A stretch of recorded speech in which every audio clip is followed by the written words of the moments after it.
Welcome to Norse Code, the number one podcast for your Minnesota Vikings. I'm your host and producer. My name is James Pagashnik. Thank you guys so much for listening. And at the other end of the tin can and string, we have our analyst and co-host. You know him from numerous blogs and podcasts around the internet, most notably from Pro Football Network. He is Mr. Useful Human, Arif Hassan. Arif, we are almost at the point where we are done watching the Broncos in prime time. And let me tell you, it could not happen I'm done. I'm done. Bad news. You're not done. There's another primetime game. I want the Broncos off this ride. Hey man, it's Mr. Unlimited. He's going to come back. Mr. Unlimited needs to be Mr. No longer plays on Monday nights or Thursday nights or Sunday nights. What's Is there a way we can unflex them, or can we flex somebody else into that week? I suppose in theory it is a Sunday night game and thus eligible for flexing, but I don't know, man. The Chiefs are a good market. People want to watch a divisional game. They want to watch the Chiefs. Certainly, I think and I think one thing that the NFL Network knows and that the NFL generally knows. There's just too much NFC East. You don't want to flex any NFC East games. This is like the one year where I'm totally cool with just NFC East at all hours. Fine. Great teams in the NFC East this year, and they're all beating up on the Commanders. Fantastic. Can we do that? I'm just so tired. Fatal NFC East overexposure. You can't expose the populace to that kind of problem. Oh my God. Their offense is just so terrible. And it was funny because at one point I honestly had the thought that this is actually turning out to be a surprisingly watchable Denver Broncos game. And I had this thought right around the third quarter. It's like, this is actually turning out to be because it wasn't bad at that point. They were tied. Offenses were kind of struggling because the defense was playing so well. Okay, this is turning out well. No, this all ended in overtime and me just being annoyed that I sat and watched the whole thing. Mm-hmm. And with that disappointment, welcome to this episode of Norse Code. Hope you guys are all doing well. We have plenty to talk about. We will be reviewing the Miami game, the victory in Miami. The Vikings were successful, so we'll be talking about that in just a moment. And we'll be getting into the mailbag as well. But before we do, thank you guys so much for listening to Norse Code. If you're interested in supporting the show, you can do so in a couple of different ways. Financially, you can go over to patreon.com/Norse Code and donate there. For $3.50 a month, or you can go with a year subscription, you get access to things like the bonus material. You get access to things like the Discord. So check it out, patreon.com/Norse Code, and a special thank you to Aaron B. Thank you so much for signing up over on Patreon. You can also go to paypal.me/Norse Code as well. That's a one-time donation. Or you can go over to norsecode.threadless.com and pick up your winter Arif gear, which somebody picked up a nice sweatshirt today. So I just want to shout them out. Nice. So thank you for making Arif's face appear more places that it probably shouldn't. That's definitely one way to put it. Yeah, so thank you so much. Also, if you are interested in a potential Minneapolis live show, we are currently working on that. We hope to have an announcement to make a little bit later this week. So if you're interested in such silliness, we are looking at potentially doing something in November. But we'll have more information on that next episode. All right, all things done, all shilling aside, let's talk about the Dolphins game. And the one thing I want to talk about isn't the kicking, isn't Tyreek Hill, isn't even really the defense. I want to talk about how the Dolphins managed to go in and out of field goal range twice on the same drive, only to be called back in order to having to punt. after, what was it, 7 penalties? 7. I believe it was 7 penalties. At least 7 penalties on that drive. I don't know how many of those occurred within field goal range. Maybe It was 5. amazing. Maybe all 7. Like I've watched a lot of terrible football in my day. The announcers were right. It's like the Vikings were just letting them hang themselves at that point. Yeah, it was wild. I don't know that the Vikings have ever benefited from that much in a long time. It feels like, you don't usually get those kind of marginal calls going in their way. So yeah, I don't know. That is pretty wild to me that happened. But yeah, I mean, like, that was a pretty good, I think, way to sum up the game. It's a good microcosm of the way the game ended up playing out. The Vikings got a lot of assistance that was not necessarily something that the Vikings had inflicted, not to take away from, how wild the Harrison Smith interception was or how well executed the Patrick Peterson interception was. But it very much seems like the Vikings received a lot of assists along the way, which is the core of the controversy. It was such amazement. I watched in stunned silence by the end of it, because that's all you could do. Like, the Vikings are not a heavily penalized team this year. Like, they're doing pretty well in that respect. Meanwhile, you're watching the Dolphins just repeatedly shoot themselves in the foot. It was just crazy to watch. Okay, so let's get into the game. Now that my favorite part of the game has been, we've taken care of that. Let's talk about the Vikings offense. It took forever for them to get going. It really felt like it took until at least the middle of the second quarter for them to be able to do anything other than go 3 and out. Yeah. I mean, what was it? So the Dolphins enter the game with 3 total 3 and outs forced on defense, which was the lowest in the NFL. And the Vikings start the game with 2 3 and outs, right? Which they ended up with, like, I don't want to say 11. It felt like 11, but they ended up with like a wild number of 3 and outs. Let me pull it up on NFL GSIS, see if we've got it. Oh my God, there were so many drives. All right, 1, 2, 3, 4. So they started with 4 3 and outs, gained a total of 9 plus 6. So they gained 15 yards on 4 different drives in total. So 1, 2, 3, 4, 5, 6, 7, 8, 9, 10, 11. There were 11. There were 11 3 and out. Yeah, Ryan Wright earned his game ball. My heart. Okay. So there were 11 3 and outs, which gives us 1, 2, 3, 4. So 15 drives. Good Lord. 24 points on 15 drives is not that good.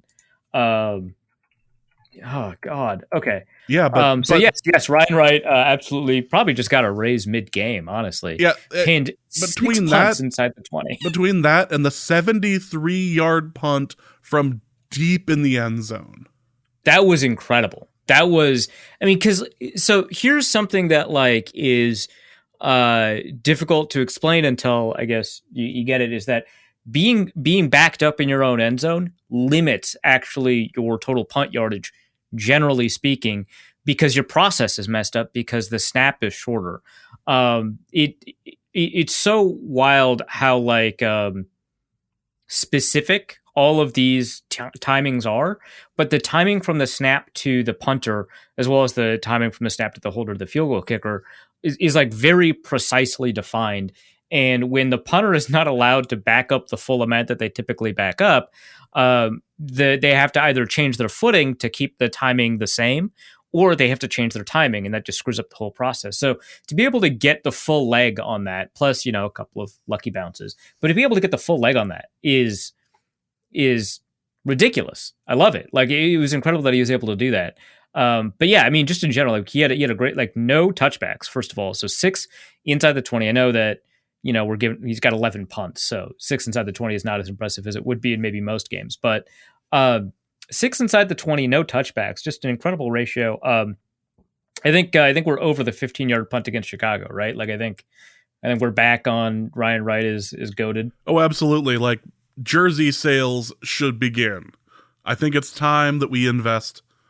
I think it's time we invest in Ryan Wright. Yeah, yeah. Ryan Wright shares are at an all-time high, and they'll only get higher. Makes sense to me. Uh, Yeah. yeah. So the team kept going 3-and-out. It was difficult to watch, and then they sort of figured it out. Yeah, but it's weird because I remember like a broadcast image or graphic pop up where the Vikings completed every single pass attempt on the two scoring drives at that point. And we're like 16 or 10 of 16 or something like that of on other drives, but those 10 completions went for like 60 total yards. And so on these 3-and-outs, they're averaging 6 yards a completion, right? And then they got like the majority of their passing yards on two drives. That is a wild inconsistency. Normally, there was a Twitter thread like, I don't know, a week or two ago, about how like measuring 3-and-outs is kind of like a dumb way to do it, because really what you're trying to figure out is like, first down generation, right? Because if you go 4-and-out, right, that doesn't count as a 3-and-out, but you functionally have not gained that many more yards or flipped field position in any meaningful way, right? And so you haven't done a ton differently than a 3-and-out, but it doesn't count, right? So like, I think that there's something to that, but the idea that the Vikings can only hit 3-and-outs or they can only get scoring drives is like nuts, right? Like that doesn't make any sense. Why is that happening? What's going on? And Eric Eager had tweeted that like Kirk Cousins might be the quote clumpiest quarterback in the NFL in terms of how streaky he is. And, we've seen this again. We've commented on it before, right? We remember the 17 consecutive completions a week ago, right? So that's something that we recall. And then after that, it was a pretty, I think we ate like through 55 or 58% following those 17 straight completions. So yeah, and I think it points to, the inconsistency points to just generally what the offense is, right? That it is not an offense that can genuinely like get those points. In this case, the Vikings benefited from being unusually good in the red zone these past 2 weeks. Like in this game, they were 2-3 in the red zone or something like that for touchdowns. They were good in the red zone, whereas for the first 4 weeks, they were uncommonly bad in the red zone. And so, the goal is just to get there. And then, generally speaking, your red zone percentage will not repeat from game to game, likely because, teams will focus on it in one way or the other, and regression will kind of take care of it. But yeah, I mean, the Vikings benefited from a good red zone percentage here, which is nice to see. But for the most part, like, what? Like, it's just so weird to think of an offense that either has perfect drives or or bad drives or 3-and-outs, right? It's just those are your two options. At some point, you are what your record says you are. And at 5-1, it's hard to really believe that phrase to the fullest extent. Like, if nothing else, you can say this is a squad that is scrappy. This is a squad that is dangerous. This is a squad that, if it fixes the little things that it continually like manages to do wrong, that hasn't like caused them to lose games yet. Like, this is a team that can do some damage out there with just about any team. Now, that said, it still struggles like hell. Well, okay, so yeah, this is like, in the sense that obviously the it's a 5-1 team and that those 5 wins will count at the end of the season. It's a 5-1 team. For the purposes of evaluating how good they will be going forward, they are not how good 5-1 teams typically are. That's what people mean. It's like the participation ribbon of 5-1 teams. Right. Like you would rather be a 5-1 team that is punching above its weight than like a 1-5 team punching below its weight, right? Like, that's obviously the case. And so it's not like I'm complaining that the Vikings are secretly bad, but rather trying to point out that it is folly, essentially, to think of the Vikings as a team that can consistently win games going forward. And I think a lot of the people that are kind of upset with this kind of analysis do agree with that, right? That they're probably not going to continue this record or continue this level of success. But, there's something in how well the Vikings have played in the fourth quarter that, have made people kind of believe in the team, which is your first sign, right? That's the first warning sign you should have. Like, oh, you believe in the team? Interesting. Let's talk about that. But yeah, I mean, it's a visibly on the field, this is not a team that is all together. And the thing that's like really interesting about all of this is that during games, no one seems to disagree. It's only at the very end of the game that people seem to think, yeah, this team, they're a winning team. They know how to win.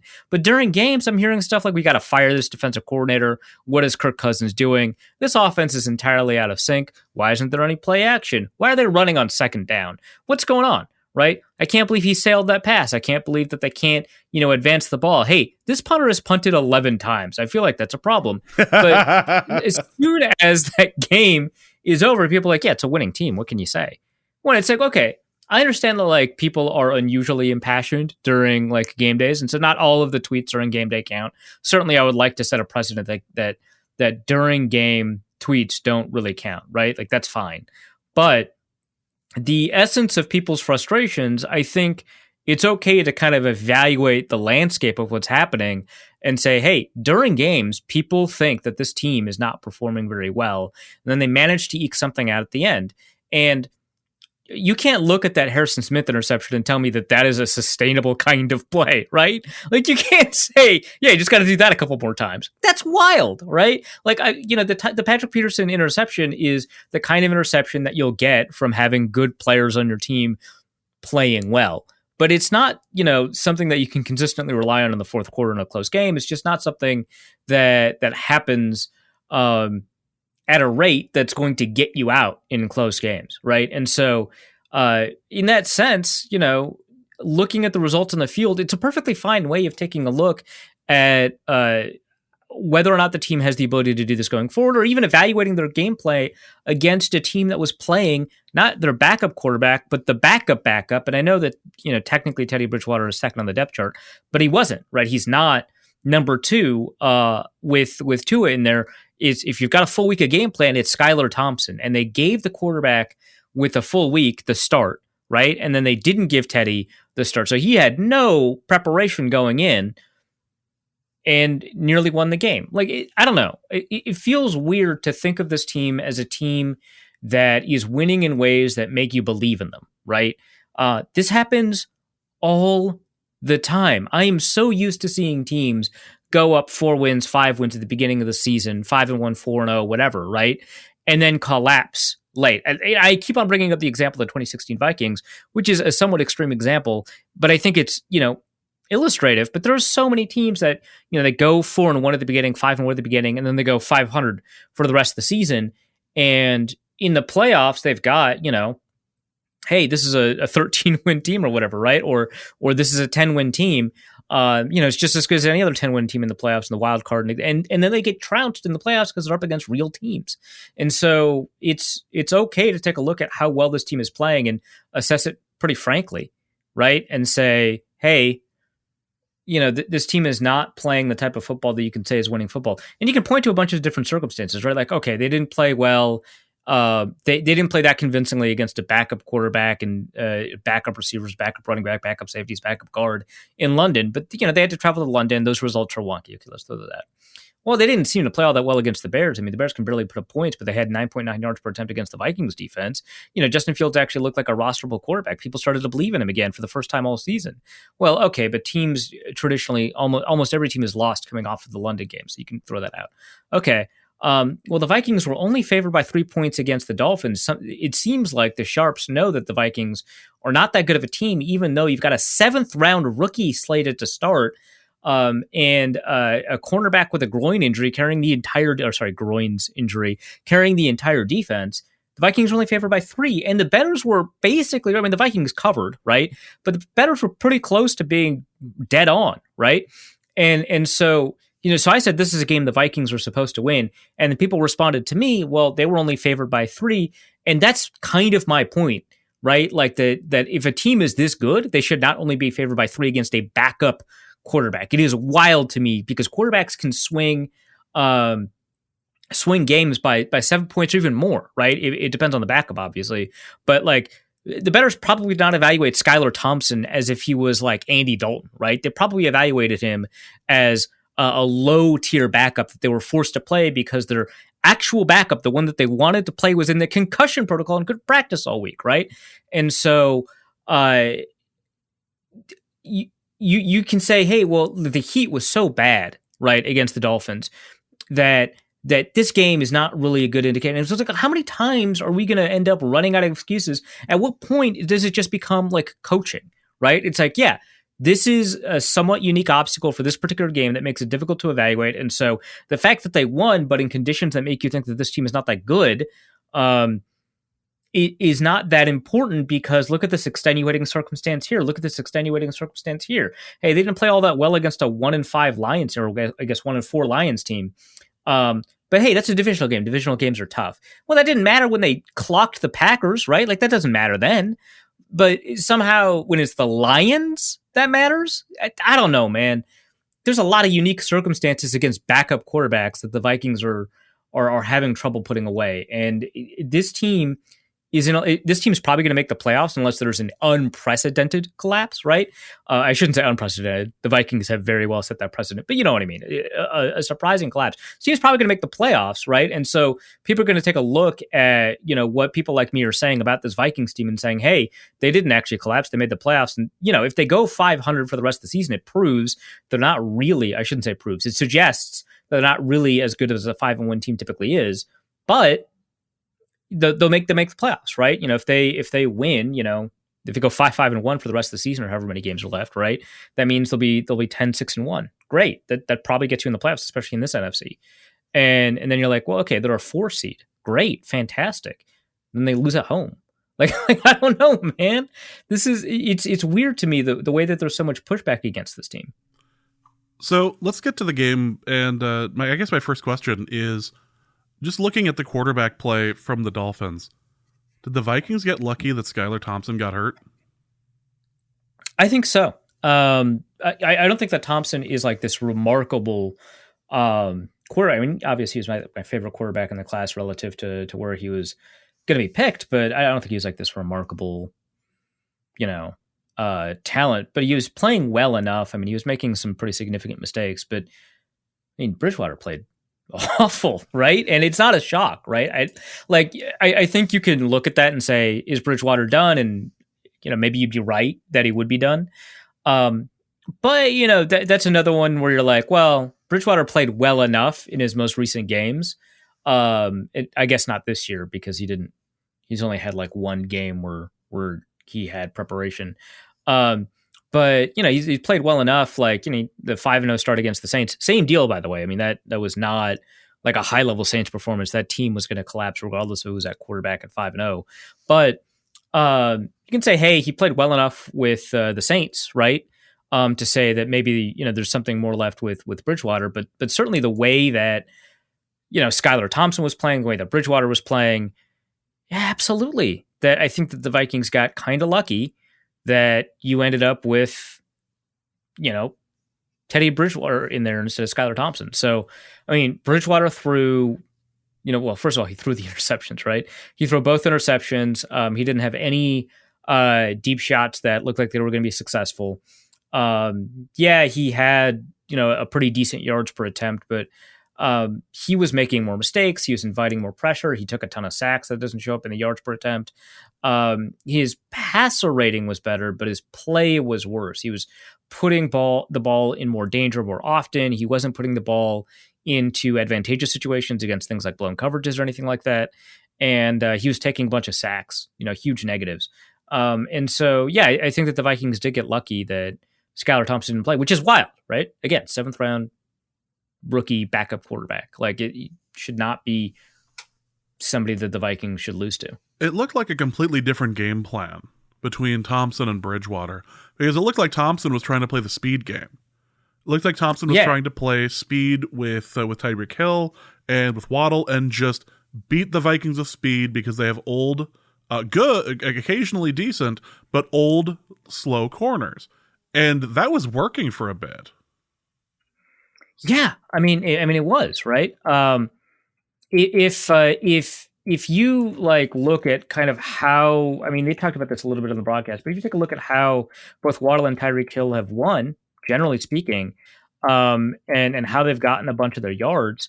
Um, yeah, like they are yak machines. They just happen to also be really exciting deep threats that have the ability to chalk up all these highlight reels. But they get a bunch of these yards after the catch, and the crossers to Waddle were just about to kill the Vikings, right? Like one thing to keep in mind is that like when you take a look at these statistics after the game and say, hey, Teddy Bridgewater had like 9.7 yards per attempt. Skylar Thompson had 6.8. Well, aside from the fact that there's interceptions and sacks you have to account for, you have to account for drops. I don't think Teddy had a single drop.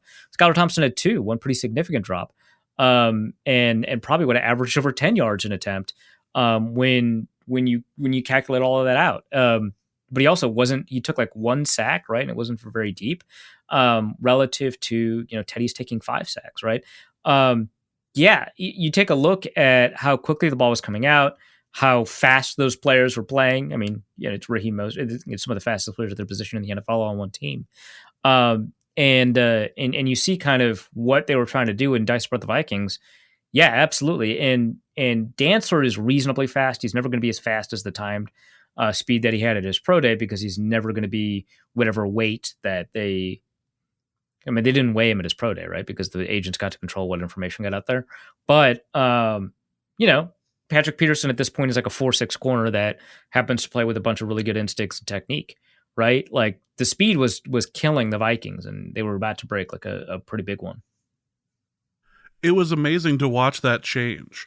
And when Bridgewater came in after the hand injury, it seemed like a lot of dink and dunk. It seemed like they weren't worried, they weren't going to be able to get speed because Bridgewater just wasn't going to be able to throw it that far.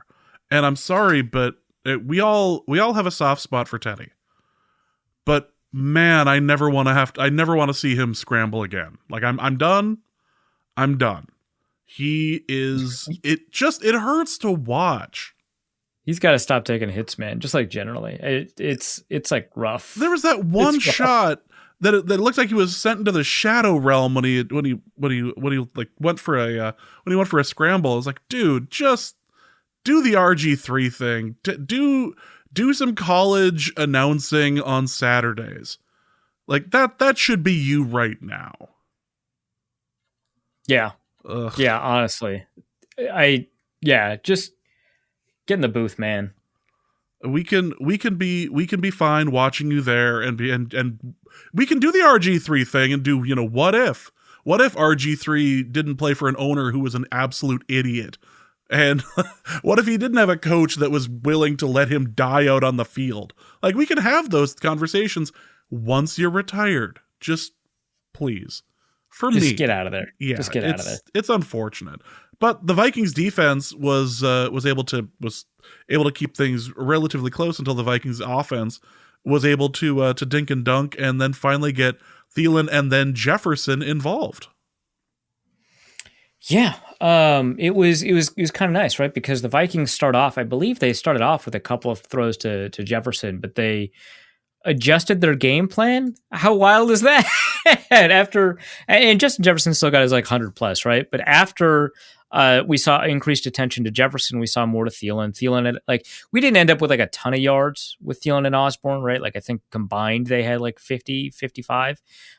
But they were able to relieve the pressure off of Jefferson in order to get those other targets in. And then when those targets started moving coverages, target Jefferson again, right? So it was Jefferson, then it was, Thielen and Osborne, and then back to Jefferson. And honestly, like, it sucked, seeing, Thielen lose to Igbenogany deep down the sideline. I thought that there was like some opportunities there. But I think that people think that that's kind of who he is. But by my eye, he was getting open, right? And so this is kind of another situation where he's getting open. He's not getting targeted. I think the Vikings will and should, add a receiver next offseason just to challenge that. But yeah, it's not like that I think Thielen is playing poorly. I think that it's just like the way this offense is designed is it funnels targets to one guy. And those other guys are just outlet receivers until that one guy is open again. And that's what happened in this game. We saw a fair amount or a decent amount of yardage go to Thielen and Osborne. We got the Thielen touchdown that we've been denied for quite some time. And then it went back to Jefferson. Well, I mean, the regression candidate got what he needed, and then that was it. So Yeah, well, I changed my tweet to regression victim now because he only has 2 touchdowns this season. Jeez. It got him. It got him. Well, the Vikings were able to score, were able to be successful. It was kind of weird watching the game because it was close for just about all of it until it broke open near the end. But it felt like the Vikings were more in control than they were. Like it, and then when the Vikings went up, you're like, okay, well, this is fine. This is the way it's supposed to go, and they weren't able to necessarily put the dagger in. The Dolphins were able to come back. Yeah, I mean, the Dolphins got, what was the closest? They got within 3, maybe, right? Like they got pretty close at some point. And the Vikings had to pull back away. Now, if you take a look at something like game script, which I like using a lot to determine like how dominant a team is, which is basically what game script basically asks is what is the average point differential over the course of the game as divided for every single second of the game, right? And so that gives you good, like if someone scores early and then maintains that lead and then takes the gas off the pedal, but the opponent doesn't score, they have a pretty good game script, right? If that's not the case, then obviously, there's something that you have to look into. And in this case, the Vikings had a good game script. After the Dolphins pulled out to the 3-0 lead, and then the Vikings responded with their touchdown, the Dolphins never got that lead back again.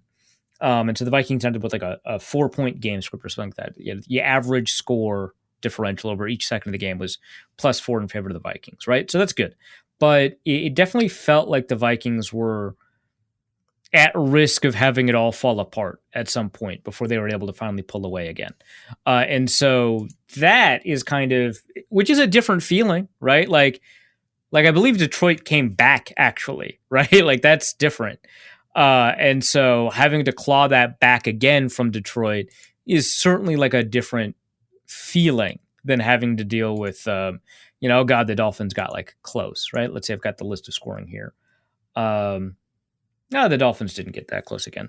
But yeah, I mean, the Vikings had a positive game, but it just felt like it was on the verge of, they got within 6 points, not 3. It was on the verge of like kind of falling apart. And we've seen a lot of fourth quarters from the Vikings that even though, right, the Vikings are playing well in the fourth quarter this year, there's just kind of the genetic memory of cheering for the Vikings over the course of 10 seasons and seeing these fourth quarter collapses and thinking that's going to happen. And, mind you, a 2-play drive with a 53-yard running play for a touchdown, that's going to resolve that really quickly. But, at the beginning of that, pretty worrisome. Well, the Vikings weren't able to run the ball for most of the game. It was all bottled up.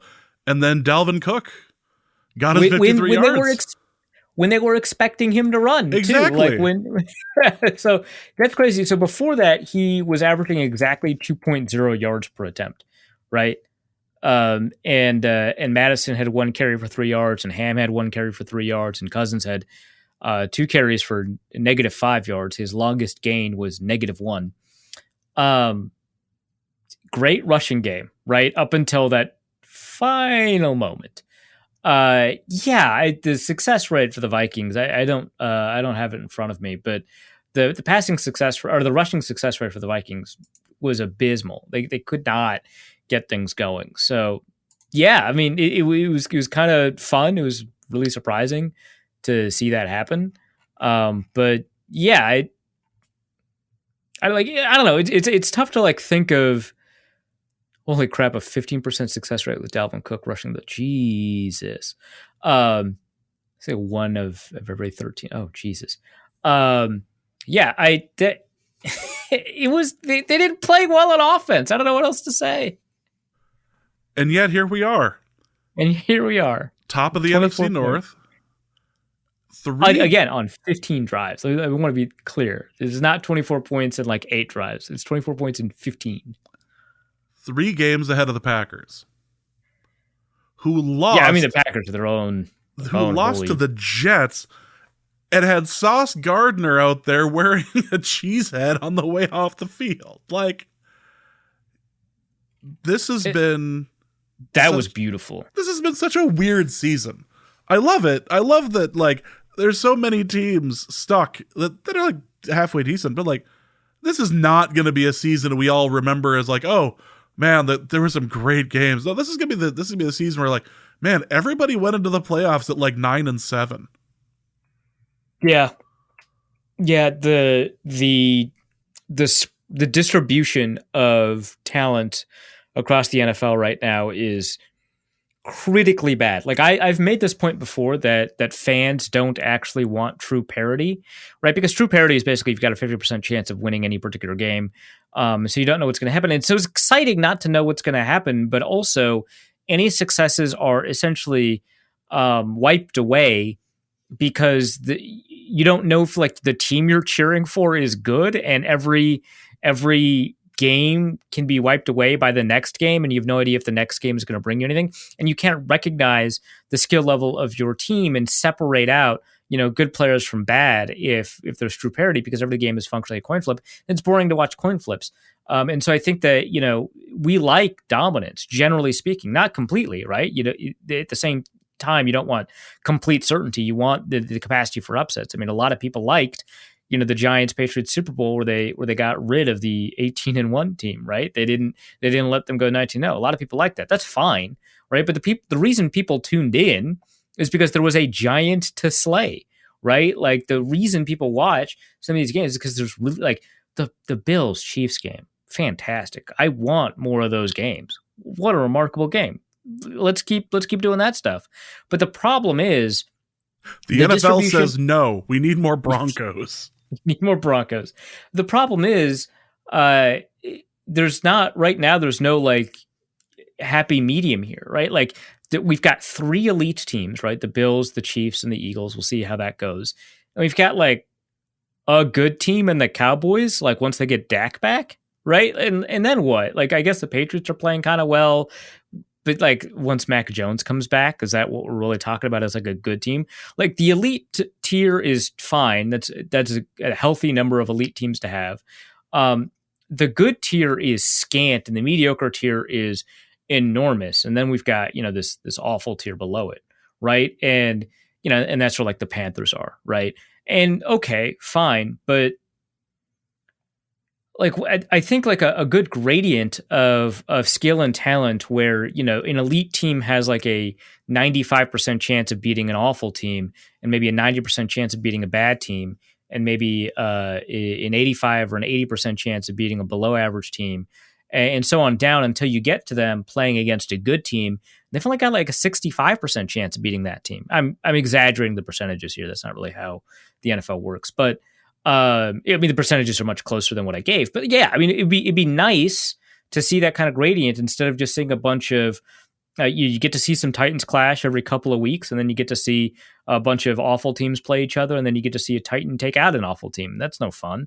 We want like a reasonable gradient where these good teams have a really good chance of like, taking one out of an elite team and maybe trying to climb up into that tier. Right now, it's like nothing. This NFL is so bizarre. And yet, here we are, on top of the North. On top of the North. Just like the Giants. Just like I guess the Eagles have the division, but yeah. Just like well, at this point, we can worry about witchcraft and other silliness, but yeah, this is what's going on. The Vikings are first in the division, going into the bye week, and not all that banged up either. This is really healthy team. Yeah. Like we're not waiting for people to come back with from oblique strains or anything. Like, no, we're actually doing fine. Now, that said, we're all 2 weeks from now, after listening to this, everything's gonna break. But like at the moment, things aren't going poorly. It's odd. Yeah. And they'll we can talk about this next, right? They've got an interesting slate of upcoming opponents. Well, yeah, we'll get into that in just a moment, but if we could just take one last just enjoyment out of the fact the Packers were 7-point favorites at home against the Jets, and they got punched in the face repeatedly Like, if you listen to the presser from Sala, the coach, it's like, yeah, we're just gonna keep bringing him, and we're just gonna keep dragging him down into deep water until they realize they can't swim. And it's like, Jesus, that's dark. Also, that's kind of what they did. I mean, yeah, absolutely. I'm glad that he had that mentality. I mean, he had that mentality in San Francisco. I'm glad he was able to transmit that to the Jets. That's fantastic. Oh, just ridiculous. And watching Sauce Gardner leave Lambeau with the hat on until Scantling knocked it off. Like, yeah, that felt right. Aaron Rodgers is tossing 20-yard passes on 3rd and 1, and everything is supposed to be fine there. It might actually be time for them to embrace love and just, it's we're probably not going to end up making the playoffs. They were booing Rodgers off the field and cheered Love when he came on. Yeah, just a brutal, brutal situation.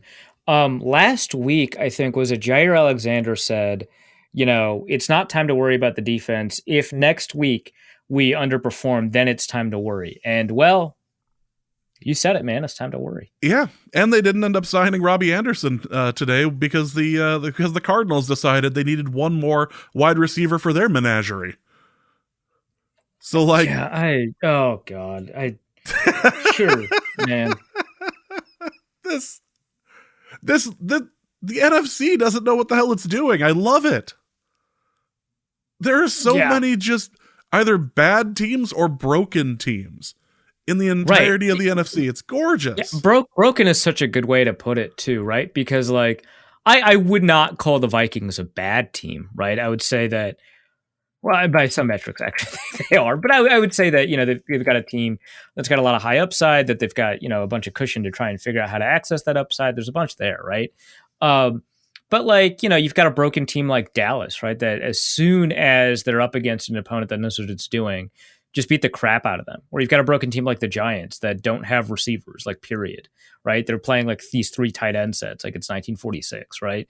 Obviously you've got bad and broken, but they're winning. It's great. Yeah. You've got like bad and broken teams like Washington. You've got bad and broken teams like Chicago. You've got a bad team that's not broken like Detroit, right? But like that's kind of where we're at, right? The NFC South doesn't have a team with over 3 wins, right? The NFC West doesn't have a team with over 3 wins. Like, they have Geno Smith out there balling out of control. Yeah, and the Seattle defense is not keeping up with Geno Smith. And that's a sentence that you heard on a podcast in 2022. I love it. This is the broken year. It's great. And the Vikings, I feel like the Vikings are are John Lovett's character in the Wedding Singer. It's like, this whole team, he's lost his mind, and I'm reaping the benefits. They're just watching like, all these teams are broken, and we're reaping the benefits going into the bye week. That's exactly a Lovett's line. That's perfect. Oh, it's wonderful. Yeah. Well, let's get into the mailbag, because we're going to talk a little bit more about the Dolphins game, and there's some real interesting stuff in here. We're actually going to split the mailbag up between tonight, and we're going to split it between tonight and Thursday. We got something kind of cool planned for Thursday. We'll see how that goes, but we're going to split it up here. So big mailbag. Let's tackle a little bit more of the Dolphins stuff. And it's funny, when this happened, we'll start with a question from Raul. When this happened, which he'll be referencing, my first thought was, somebody's got to send a mailbag question in about this. And immediately afterwards, we get an email saying this. Raul asks, is out punting Tyreek Hill's range the greatest punting achievement you have ever seen? So first of all, Raul, one of the MVPs, asks a question every single podcast. Thank you so much. But second, I do want to say this, right? That Tyreek Hill set up where he expected the punt to be. It wasn't like he punted so hard that the fastest player in the NFL couldn't keep up. It's just, he just chose a spot that makes sense for most punters most of the time, right? Like any other punter that gets that gets underestimated, right? That much. I almost used a Bushism there, the misunderestimated. That gets underestimated. is gonna out kick the returner. And we've seen returners do this all the time. We're like, oh well, okay, this one just happens to be a little bit further. So I'll say that. But it was fun to watch. It certainly was fun to watch. Yeah, I mean, he looked at the situation, went, okay, well, it's going to be punted. He's deep in his end zone. Mm-hmm. You know what? The 50-yard line makes sense. And then it went over his head. Yeah. Like way over his head, dude. It wasn't even just like, oh, I got to back up like 8 yards. It was like, the ball's still in the air. Interesting. One of the greatest punting moments ever. Like, that's right. That I don't know if it's more impressive than the coffin kick that like goes out of bounds at the 1 yard line. You're like, that's amazing. Because you see that every once in a while, and it's beautiful when it happens. But man, a 73-yard punt, just just gorgeous. Now you have to ignore the fact that the Dolphins made up most of that distance in 3 plays. Like, you can ignore that for a moment and just appreciate the punt itself. Yeah, incredible. Like, what a weapon, right? Just ridiculous. All right, the Only Rice asks, if I am correct, Cleveland was drafted as a tackle, but never really got a chance to play tackle for the Vikings. Or, on my understanding, obviously no insights in the practice, would he be a better football player in the NFL if he were to play tackle, or was he always going to be transitioned to a guard in the NFL? I guess same question for Hughes, who now plays slot on the Lions. Would he still be a Viking if Zimmer would have played him on the inside? Well, I'm gonna go with the Hughes question first because this actually did happen. The Vikings consistently played Hughes in the slot. It just so happened that the plan for Hughes was kind of like the plan for Winfield way back, which I'm not like obviously comparing the two, but rather that they play outside corner on 2 cornerback downs and then play inside on 3 cornerback downs. And that did happen sometimes. Remember, Hughes was injured a lot, right? Especially that first year. He only played like the first, 3-4 games. And so he missed most of the season, but he played a lot of snaps on the inside. I counted it out. So in 2018, he played 58 snaps on the inside. Again, he got injured pretty early. 2019, he played 138 snaps on the inside. And in 2020, he played 65 snaps on the inside. That was 31% of his corner snaps. So he played a significant number of snaps relative to the length of his career, which again, it's not significant to play about 250, 200 snaps on the inside. That is not a significant number of snaps to play on the inside, but relative to the career that he had with the Vikings, it was. And so I think that's not, it wouldn't have resolved that problem, whatever the problem that he had playing for the Vikings was. It was rather something kind of bigger than that. And, it's not like he solved that problem with the Chiefs. I mean, the Chiefs did not like him and tried to bench him until injuries forced him to play. Like, it wasn't like he played well for the Chiefs. And it's not like he's playing well for the Lions, right? So I don't think it's that there was something to unlock with Hughes. And I don't think that the Vikings I don't think the Vikings refused to explore the possibility. I mean, when he was drafted, we asked about this, and Zimmer said that was going to be something that they wanted to do. So that's not it. Now, as for Cleveland, when I watched him at Boise State, I believe it was Boise State. When I watched him, he struck me as a tackle-only player. So it wasn't even that he's both a tackle and a guard, and maybe he's better at tackle, or maybe he's better at guard. It's that he struck me as a tackle-only player. And I was angry. I raved about this for a little bit, that the Vikings drafted him to play guard. In fact, they had a tackle on the roster that I thought was a better guard than Ezra Cleveland would be, and that you'd end up with a better offensive line with Cleveland at tackle and this guy at guard. It was Riley Reif, right? Who was projected by some people in his draft class coming out of Iowa to be a guard, right? He had that skill set that I thought would have been good. The Vikings never really explored that option, and I think that they should have, despite the fact that Reif was getting paid a ton of money, would not have liked that, probably would not have re-signed with the Vikings in that circumstance, because the whole point is to produce the best team, and I think that Cleveland would have been better fit as a tackle there. So from what I know, which is, not only can I not predict the future, I cannot predict what the counterfactual alternate history would be in that world. I can't determine whether or not he would have been a better football player as a tackle, but certainly the understanding of the wider draft community was that him transitioning to guard wasn't even a question for most people. He just wasn't going to do it. He was a tackle prospect.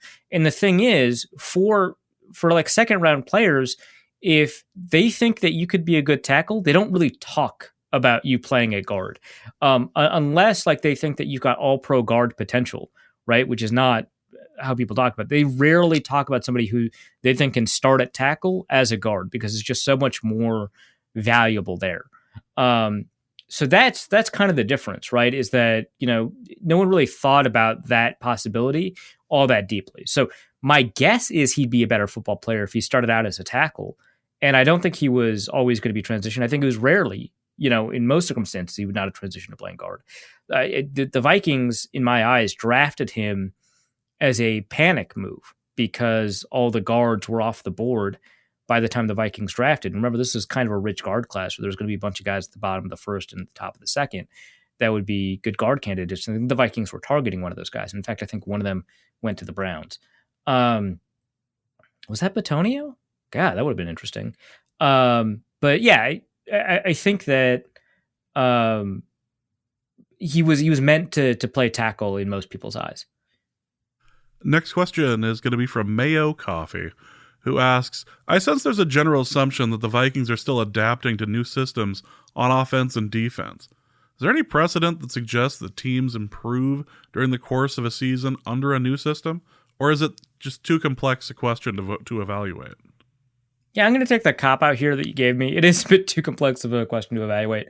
But when I took a quick look at this question when we first got it, I took a look at new coaching staffs and teams that start off not playing too hot and seeing if they improve. And generally speaking, no. But for the most part, there's just too much noise to say that no is definitive, right? Like when you take a look at, like, say, offenses that were kind of mediocre in, say adjusted net yards per attempt or some other passing metric, and they've got a new offensive head coach and they're just not starting off that well, they usually do not improve that substantially by the end of the season. And I think the average is that they get a little bit worse, but that is all teams get a little bit worse in December, right? Because half the games are played outdoors, and it's in the snow and it's cold, or defenses get better, one of the two, right? But generally speaking, offensive production dips just a little bit in December, and this was not immune to that. So that I did not do a rigorous look at this, so I can't say. And the problem is I didn't account for something like injury, right? Because if you lose, your starting quarterback partway through the season, you're probably, maybe not always, but you're probably going to take a big drop off in whatever passing efficiency metric that you want to use. And so, you can't, it's really difficult to account for, this receiver got injured here, this offensive lineman got injured here, this running back got injured here, and fully kind of account for it. Or like, let's say in the case of, Odell Beckham getting drafted, him returning from injury his rookie year and playing the final 12 games of the season at like 110 yards per game, right? Like it's difficult to kind of extract all of that without, like, say, the Pro Football Focus tools that allow them to kind of pull a player out and kind of look at the projected outcome in that circumstance. So that is a pretty difficult question to answer. But when I looked at it, it was generally no. But I don't think that prevents that from being the case, even if it sounds like a narrative. Like, because this did occur for Peyton Manning in Denver. This did occur for Tom Brady in Tampa Bay. The first couple of weeks were really rough offensively relative to the expectations that we have for both of those players. And then they figured it out, right? That season, they figured it out. And then next season, they set records, right? Now, mind you, these are two of the greatest quarterbacks ever, and they bring their offenses with them as opposed to, taking on the offense that their coach wants to run. It's a little bit different, right? But I mean, even Favre took a little bit of time to get online with the quote unquote the Childress offense in Minnesota. It took a second, right? But those are anecdotes, and when I take a look at the larger data, it tells me that it's largely inconclusive. So I can't give you an answer. I can point to examples that I'm pretty confident that narrative is true, but it can get washed out in the data. But yeah, this one is like a pretty difficult one to untangle. Logan says, I recall the 2017 Vikings being labeled as unsustainable, specifically Keenum's play. How are the 2022 Vikings unsustainable play, or how is their unsustainable play, rather, different from 2017? It's different in some pretty key ways. With Keenum, I was able to take a look at some specific metrics that I thought would bounce back pretty harshly. I think it was like 11, 12 games of the season, maybe 10 games in the season, but pretty before the end of the season, right? Because I had written an article that like the Vikings, if there's a possibility that Teddy can return and play at a level that you're comfortable with, that they should try and hurry him onto the field. Not hurry him as in back from injury, but hurry him onto the field. Just see if there's something there. Because yeah, by sticking with Keenum, you might preserve your number one overall spot, but you're not going to consistently win in the playoffs doing that. Whereas with Teddy, if he's as good as the 2016 preseason would suggest that he was, you've got a ceiling to kind of unlock there, right? Which, maybe that was a bad take, but the Vikings didn't win the Super Bowl, so what would you have lost counterfactually? But the things that I looked at specifically were Keenum's sack percentage under pressure, his contested catch rate, and his turnover-worthy play rate. And the turnover-worthy play rate wasn't too bad relative, but there were some interceptions that he could catch up to. But the contested catch rate was unsustainably high, and the sack percentage was unsustainably low. Like wild. Like, if you just took a look at his pressure to sack ratio, was under 5%. No quarterback in the NFL was under 5%. In fact, he was at 4.9, and the next lowest was like Phillip Rivers, right at 9. Like it was not close. Like the distance between him and Rivers, the difference between number 2 and number 15. That was going to bounce back, and it did. Right. And then also, his yards per attempt was about average in the NFL. And, the Vikings defense was kind of carrying the team, and that doesn't always bear out. Right. And so that was not, shocking, right? When finally the defense couldn't carry the team and then the offense didn't have answers. So that was that. With Cousins, it's that those specific ones are not as big in terms of my concern level. Like, for example, turnover-worthy play rate. Cousins, like most quarterbacks, has more turnover-worthy plays and interceptions. Those get converted at about a 60% clip. And Cousins, I think, has like a 60% turnover-worthy play rate to interception rate. So that's on track, right? His sack percentage is pretty normal, I think, for him. His contested catch rate, I didn't look into that one, but intuitively, that does not seem very high. Like it doesn't seem unsustainably high how many contested catches that Cousins is benefiting from. So I didn't really look into that because that didn't look like a reasonable proxy for unsustainable play. Rather, Cousins is not getting yards, right? Like, which I feel like is important, right?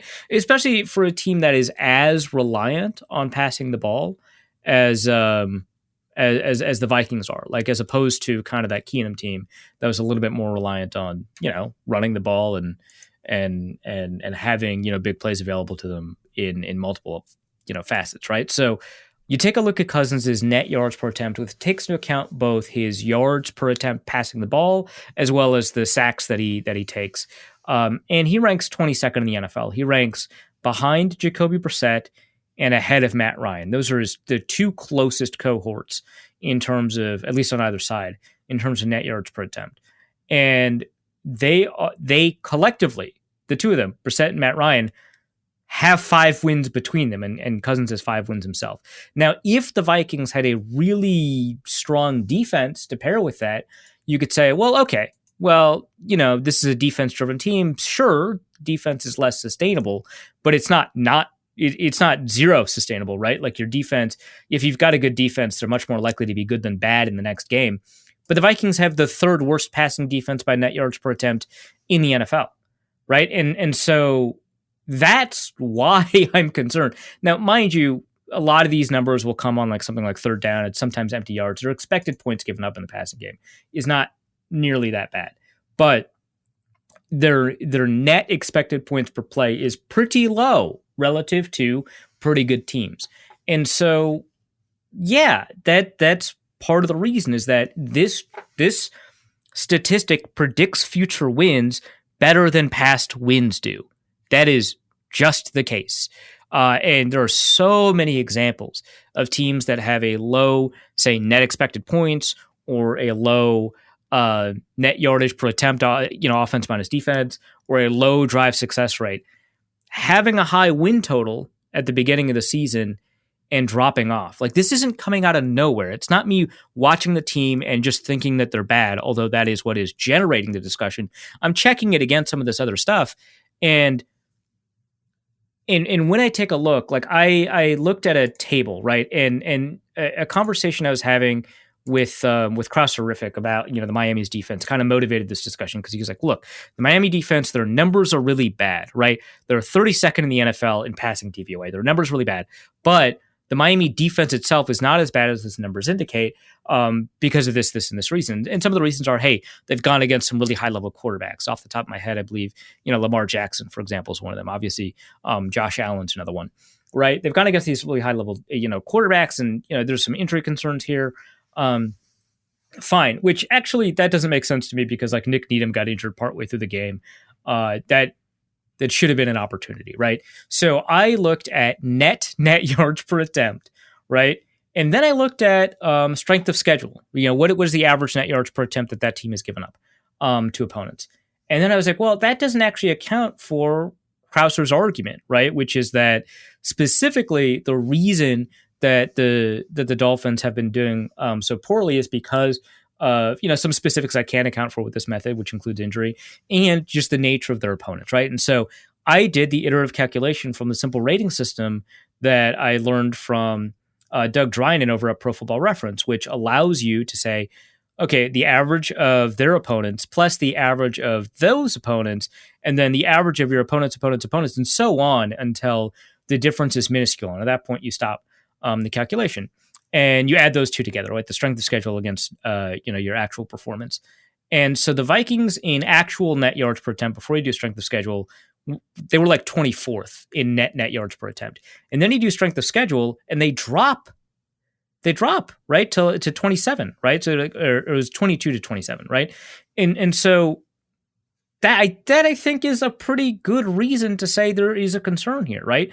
And this kind of checks out. You take a look at some of the top teams in the league. Number 1 is Buffalo, and number 2 is Philadelphia. Fantastic. Number 3, kind of interesting, New England, but their defense is playing out of their minds, right? You just take a look at what they did to the Lions and the Bears. They blanked them, right? The 49ers are next. Obviously, they just had a really poor game against Carolina, but that defense is playing at an all-world level. And then you've got, teams like the Chargers. You've got teams like, Dallas, whose defense is driving them forward. But yeah, I mean, and at the bottom, it's like Pittsburgh, Detroit, Tennessee, Carolina, Arizona. That all tracks, right? And so it kind of passes the smell test. And I think it's a fair reason to be concerned. The Vikings look a little bit better when you account for down and distance and do this by EPA, but it's a very similar result, right? Instead of like 27, it's like 25 or 24. But yeah, it's a team that whose the bones of the team are not good. The foundation's not there. It feels like this team has a lot of upside, right? That's hard to confirm. It's really and the thing is, we can talk about all of these things where you can say, hey, there's a ton of ability to unlock here. We talked about this in the Minnesota Football Party, where I said, hey, the offense can do all of these things, right? Because the offense is not in sync, but the pieces are so good. It's the best offensive line that Kirk Cousins has played with in at least 5 years, if not forever, right? And he is not on the same page with Justin Jefferson. That is probably not going to be a condition that's true by the end of the season. So that's going to get better. He's probably going to get better at targeting Adam Thielen. He's trying to figure out his progressions. There's a lot of communication you could get on offense. On defense, a lot of the problems is miscommunication, at least according to Luke Braun, which, fair enough. But, there's more to unlock with the defense as the defense kind of gets more comfortable with this new style, right? Danielle Hunter is getting better at rushing the passer. He's getting better at being an outside linebacker. Fine. Okay, that could all be true. Those are all positive reasons to suggest that they're better, or they will be better than they've played. But also, hey, this is the healthiest team in the league. What if that's no longer true, right? Like all of these other teams have suffered significant injuries in the way the Vikings have not, and they're doing better, right? Like take a look at the Eagles. They've not been playing with their full strength offensive line, I think, at all this year, and if at all once at least this year, right?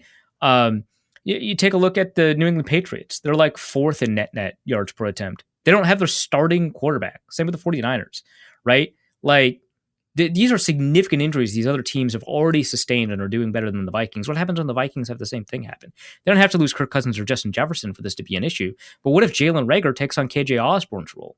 What if Chris Reed takes Ezra Cleveland's role, right? Like there's a lot of circumstances where you have to be concerned about the Vikings because they haven't had the same injury. They're playing with their starters against a lot of these teams playing their backups, specifically against the teams that the Vikings are actually playing, like the Saints and the Dolphins, right? Like they played against, their fourth or even fifth string quarter against the Dolphins. They played against their second and maybe then also their third string offensive tackle, right? They played against the third string quarterback and then the second string quarterback. Like this, they didn't like dominate that team, right? And so, yeah, sure, there's reasons to suspect that the Vikings will get better more than a typical team in this situation, which, I don't know. The Giants have pretty good coaching. Maybe they're going to. But, like, historically, a lot of people have said this about the very same teams that have been in a similar situation that end up going 8-8 by the end of the year. And then, in the new NFL would be 8-1 or 8-9 or 9-8 or whatever, right? There's a lot of potential on a lot of these teams, right? Like, what if Justin Fields turns it around? I mean, he's only played 16 games or whatever, right? He could just suddenly turn it around. And then, crap, like the Bears are now like an interesting team. Sure, what if? Maybe. I don't know. What if the Vikings don't figure out their offense? What if Justin Jefferson gets injured? What if, you don't have access to Harrison Smith and now it's Josh Metellus? Hey, Metellus is a phenomenal third safety. He's not Harrison Smith. So, like, what happens in those circumstances? So, yeah, there's a lot of reasons to think that the Vikings will move upward. And those reasons I think are stronger, but we cannot discount like the existence of the opposite, right? Where teams figuring out, hey, we can just run deep on Patrick Peterson. Let's just do that. Let's get them to check into cover 6, get Patrick Peterson on an island and run at him, right? None of this underneath stuff, right? Which has been working against the Vikings for so long because now Peterson can pick those off. Screw that. Let's make him run. Okay, what if that happens? Okay, well, now we're going to rotate a safety on top of Peterson. Great. Now you've got the whole other side of the field to work out for. It's like Cam Bynum and Cameron Dancer. They're fine, but they're not going to beat your number one receiver. So, there are adjustments other teams can make against the Vikings as the Vikings get better, and that's something we should account for as well. You feel better getting all that off your chest? Sure, I should probably write an article. I like the realization like halfway through. Yeah, this is going to end up being an article, isn't it? Why not? Well, let's go to Jim, who asks, just curious if, at the end of his long run, if Cook knelt it down at the 1 instead of scoring the touchdown, would this have significantly changed the winning percentage? Not that I'm being critical. It was a fantastic run.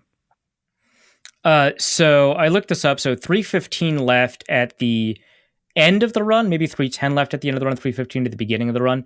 Miami has all 3 timeouts. Vikings would be up 16-10 if he goes down at the 1. If they don't turn the ball over, right? So the worst case scenario, if they don't turn the ball over, so they run it 4 times, they don't fumble.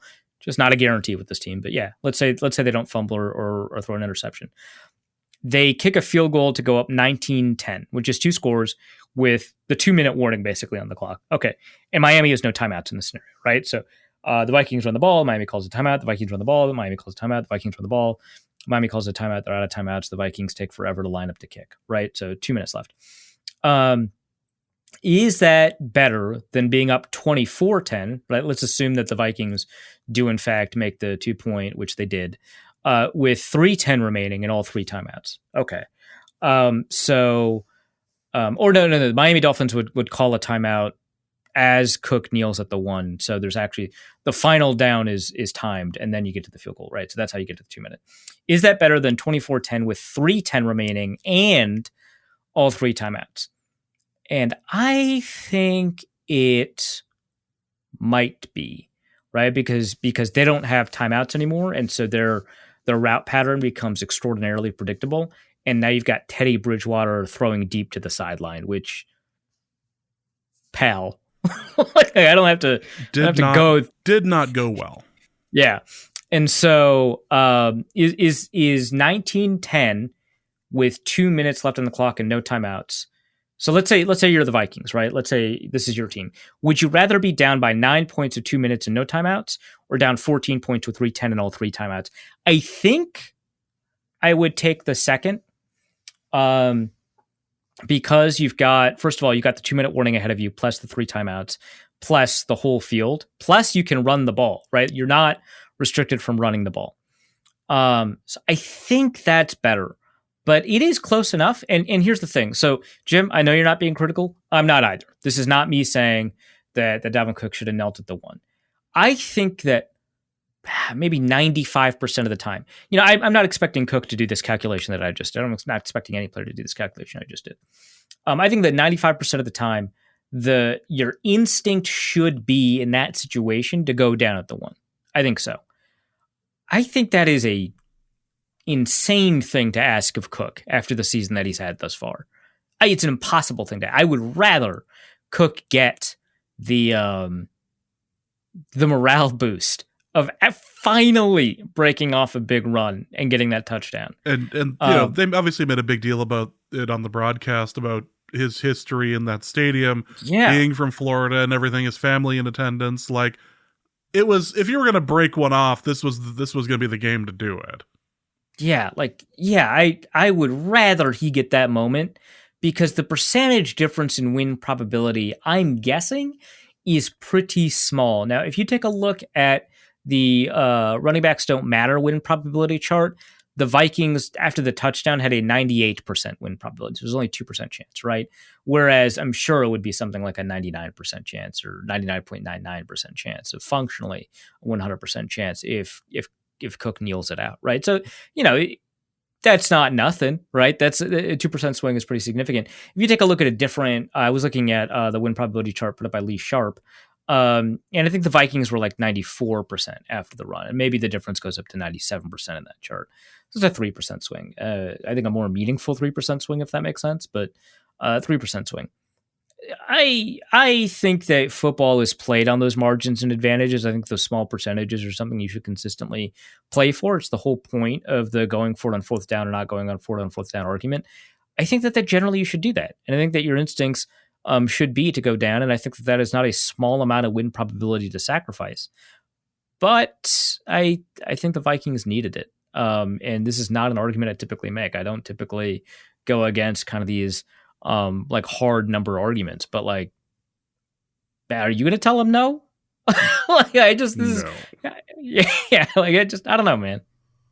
Roro asks two questions here. I think the second one's pretty important. First, how big a home advantage does Miami actually have? And have you ever worn a chain? First things first, on the home advantage, they were showing on the broadcast about the difference between the temperature for the benches. It was somewhere along the lines of like 20 to 30 degrees. That like and it is a wild 30 degrees. Like, it's not the difference between 65 and 95, which is already huge. There's a difference between like 90 and 130. Because Miami sideline is on the bench in the afternoon, is in the shade in the afternoon.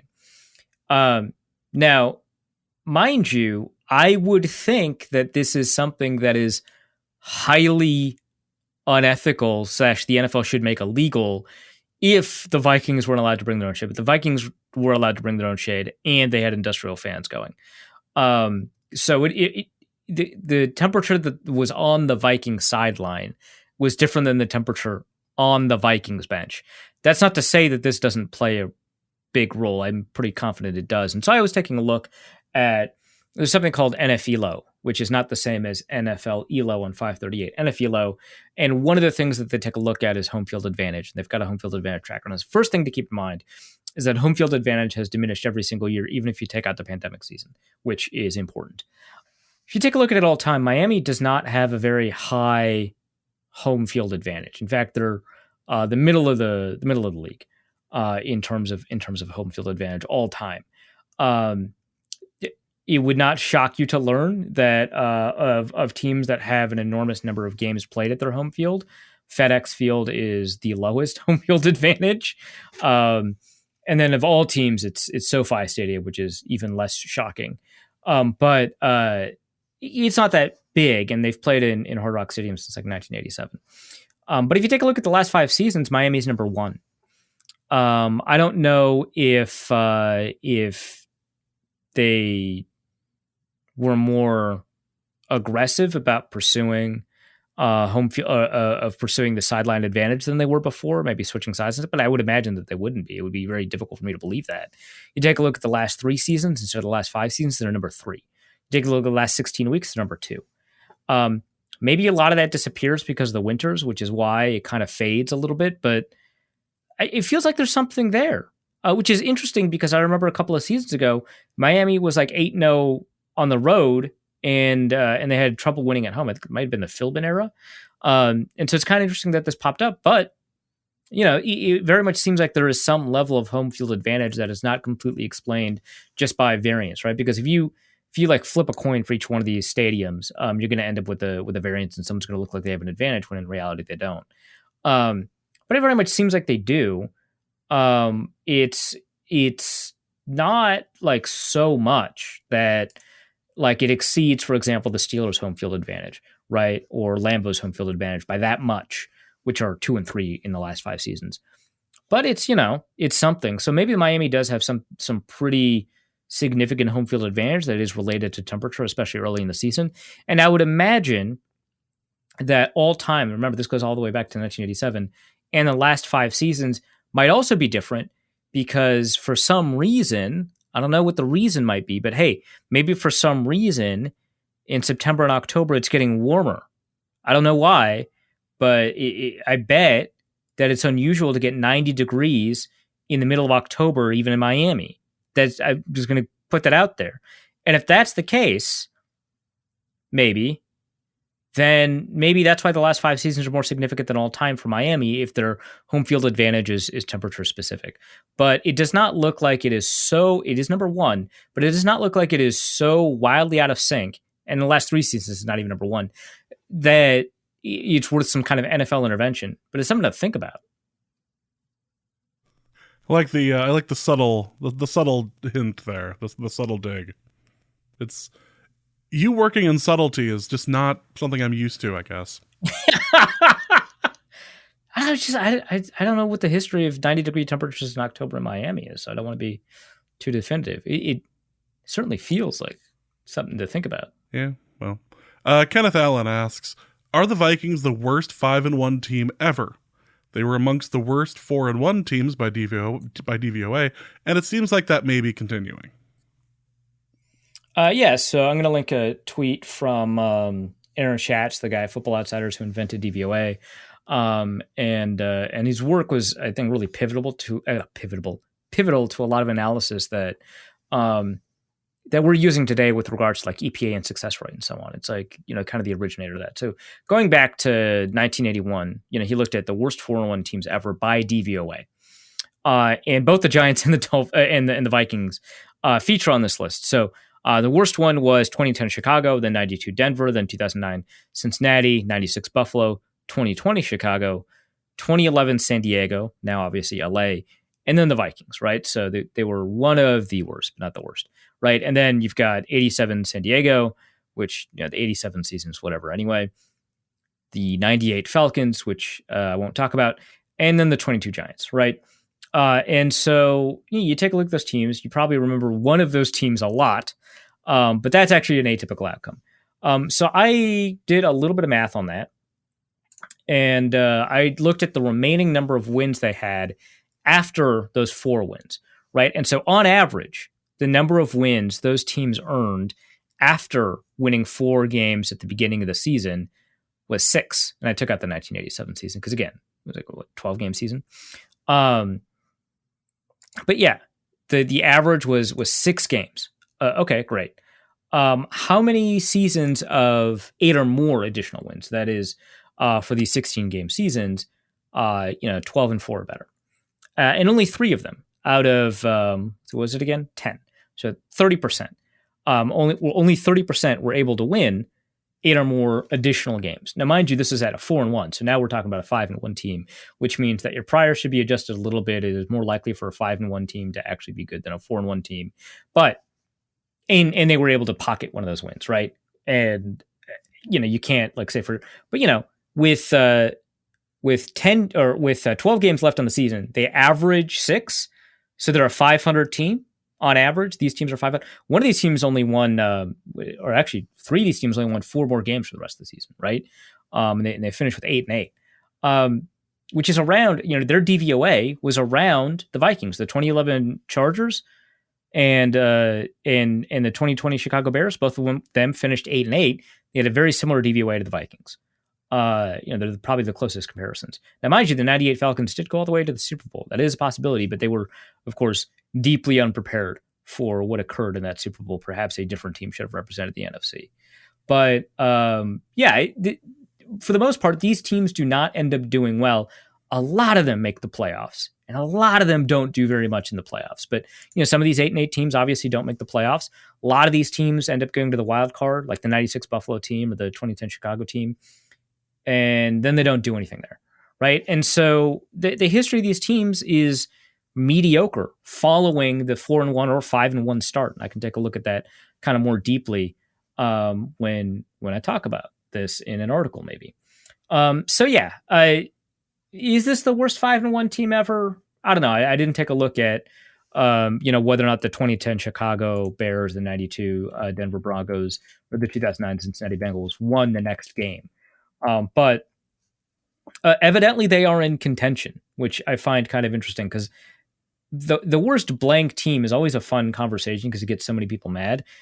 I have said a lot about how this Vikings team is not as good as their record. Obviously, I've filled up a ton of time on just this podcast, but they don't strike me as like a worst, right? I feel like there's got to be worse 5-1 teams throughout NFL history, but this one metric at least suggests that that list of cohorts is very small. Plus, it looks like the team is actually like enjoying themselves too. So, like, it's that happens until you lose. Well, yes, but speaking of enjoying themselves, also from Kenneth Allen, how is Kirk Cousins' goofiness with the chains and all somehow more likable than Russell Wilson? What could Russ learn from reading Cousins' book that would help his teammates hate him less?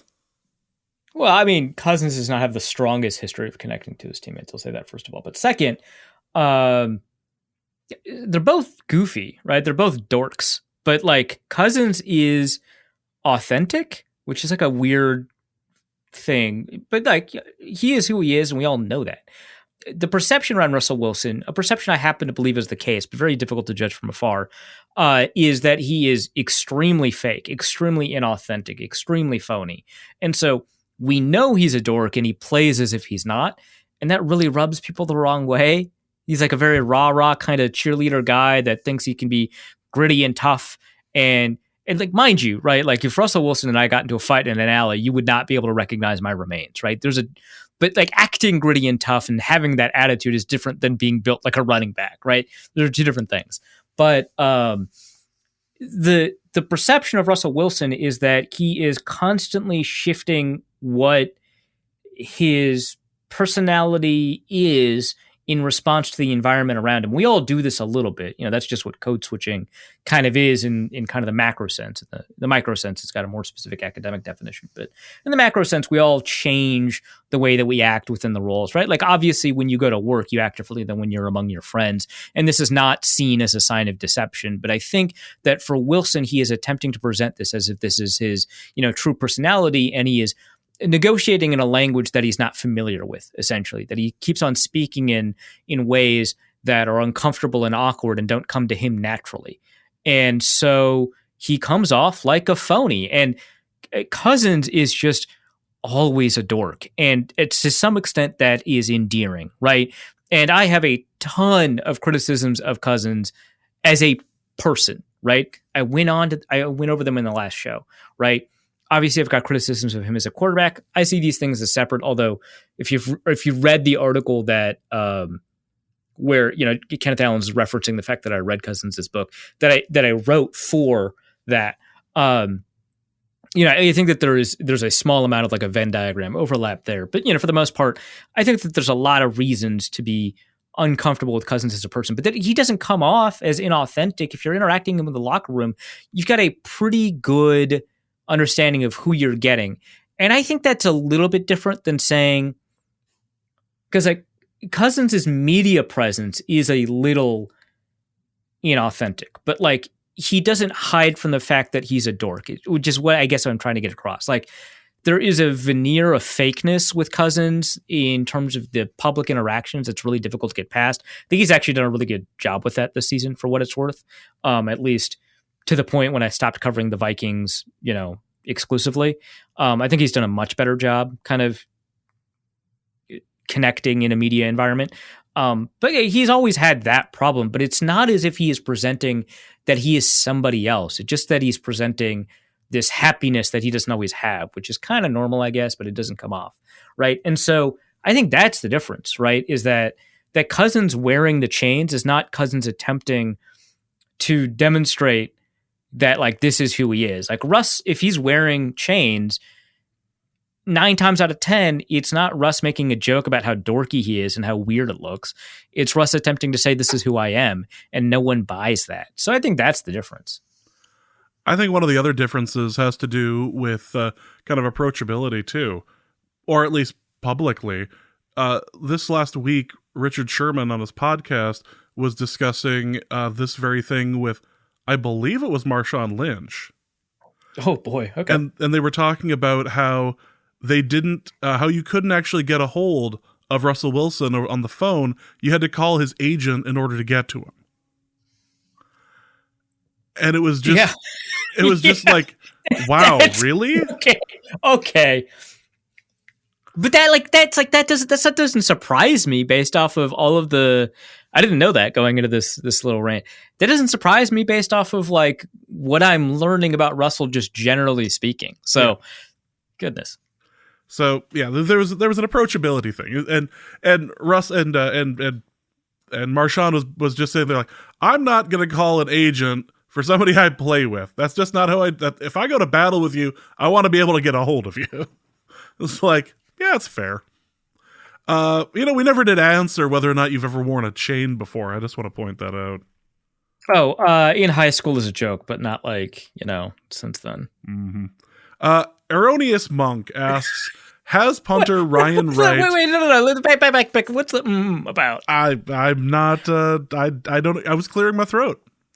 Yeah, okay. That's all it was. Recording's going a little long. It was there was no haughty derision. There was nothing to read into it.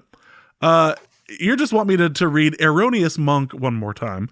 Has punter Ryan Wright usurped CJ Ham as the most underrated dual threat on the Vikings? I feel like he's a triple threat, right? We haven't seen him run yet, but I feel like he could run over a guy. So yeah, we know he could throw the ball. We haven't seen him do a McAfee style like decleating yet. Yeah, I feel like he could. That's coming. I think that's in the cards. So yeah, he's the most underrated dual threat on the team by virtue of being a secret triple threat. I like how that works. All right. Joe NHL asks, for Arif's bridge over Teddy Water corner, rank the reasoning for all the pressure on Teddy yesterday. Their O-line was trash. The D-line stepped up. Teddy held onto the ball too long. Mike McDaniel can't read his playbook with his cool sunglasses on. Okay, fantastic. I'll say number one is Teddy holding onto the ball too long. I didn't actually look at his time it's like 2.88 seconds, and compared to quarterbacks in the NFL right now, that's actually not that long, but you compare it to like 2015 when Teddy last played for the Vikings, that's pretty long.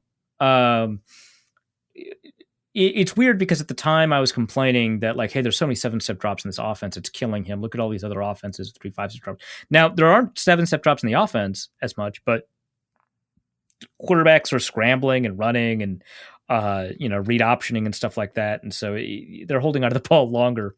It's very interesting how that's changing, but I think he held onto the ball too long. You compare it to like the 2.6 seconds, I think, that Skylar Thompson was holding onto the ball, and you can see there's already a big difference there. So that's number one. Number two, I think, is that Mike McDaniel couldn't read his playbook with his cool sunglasses on, which I'm going to take as a proxy for you had to throw out part of the playbook, and you just couldn't put in the normal parts of the playbook that you did for Skylar Thompson, just your base plays, right, which limit your protection opportunities. So that's number two. Number three, I think, is that the O-line was trash. There are already injuries in the O-line. The O-line is already one of the worst performing O-lines in the league. So that's part of it. Number four, the defensive line stepped up. And the thing is, the fact that this is number 4 is not me saying that they played poorly, right? I think once you account for all of those factors, you can still say that this is a very impressive performance from the defensive line. I think it was, right? I think all 4 of these reasons are very closely clumped together. But yes, that is my ranking. Zen Cupid asks, who are the top 2 or 3 and bottom 2 or 3 on offense and defense that fans are wrong about? Like fans think X player is good but is actually bad versus fans think Y player is bad but is actually good. Yeah, I couldn't come up with like 2 on each side of the ball, so I just came up with 2 good, 2 bad.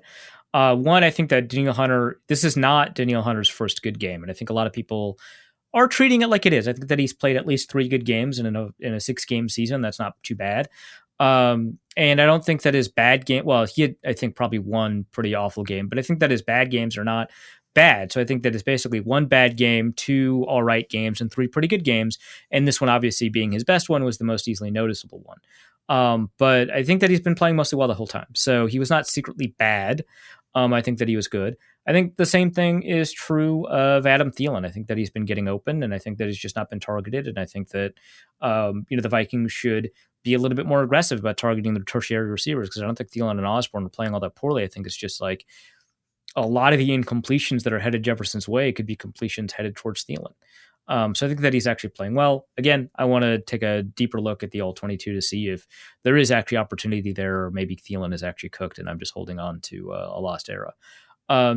The downside, the players that are playing worse than I think people think, one is Patrick Peterson. I've talked about this before. I don't know how strong the perception of him playing well is, but when I wrote this down before the show, James was like, I don't know about that. I don't think people think he's playing well.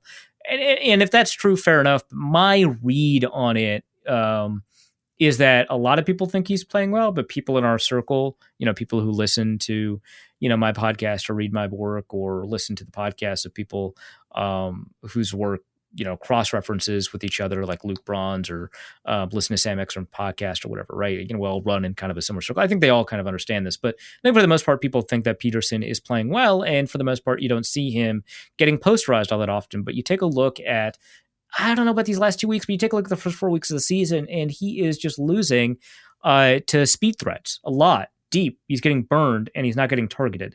Part of that is Aaron Rodgers being weird. Part of that is Andy Dalton being Andy Dalton. But yeah, I don't think that he is playing all that well. I think his PFF grade is pretty good. So, there's only so much you can say here, but I think that on plays that he is not targeted, he is not playing all that well. But he's played better the last 2 weeks. So we'll see how that goes. CJ Ham is not blocking very well. I'm sorry, James, but he's not playing fullback very well. Oh, Jesus Christ. But Captain he's played well. Ham. He's played like 70 snaps. He's a special teams captain, first of all. But he's played like 70 snaps, so he doesn't have the most opportunity in the world, and a lot of that came in the first game. But, as a blocker, it's not showing up. I'd like to see more. He's not playing as well. When he is on the field, he's not seeing the field all that often. I was promised more Ham packages. I was promised more CJ Ham out there, and I'm not getting it. I'm not saying you're responsible. I am saying that I was led to believe there would be more Ham than this. I would not be the one to have led you to that belief. No. You wrote an article. I just didn't write that specific one.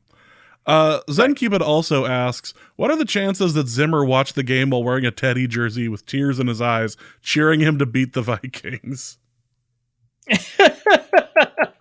Pretty high, because I know that Zimmer, I guess he works for like 33rd team or something like that. I thought it was, and also 33rd team. Yeah. I know that he did work, but I thought maybe he picked up like a shifts? Consultancy job. Yeah, just shift a consultancy job at the Bengals. I know that Mike Zimmer did, or not Mike Zimmer, Adam Zimmer did. I don't know. I just know that he is addicted to football, and so he probably watched Teddy. Yeah, and he probably cried. I don't think that he wore a jersey. Alex asks, for James's perpetual despair corner, boy, there's a corner I visit often. How should we feel about a 5-1 team that struggles to beat bad teams? I am broken by the knowledge that this will all fall apart.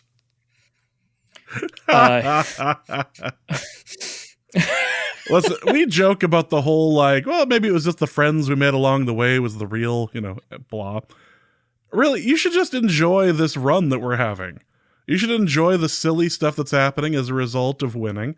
You should enjoy the fact that they broke out like every celebration they could on that interception, and it looked hilarious when they did it. That ruled. It was like you had somebody doing the waddle, you had somebody doing the gritty, there was a guy on the ground. Like you saw just about everything there. Like, just enjoy what you have right now.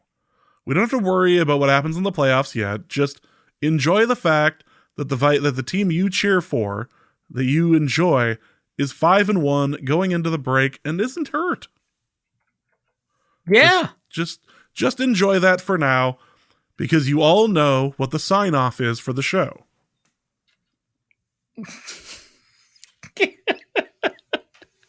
Next question. Jake asks, after the Saints game, we saw Kirk Cousins wearing a chain on the flight back. 2 wins later, we saw him wearing 3 chains. Assuming Kirk adds a chain each win, when will he no longer be able to walk because of the weight? Okay, I think the real question is, can the plane lift off under the weight of each consecutive win? Assuming that the Vikings continue winning at this pace, which is 5 wins every 6 games, right? So that's an 11-win team, I want to say. I'm dumb. They'll be an 11-3 team. There's still more games left to play. But yeah, let's say that this is like a 15-win team.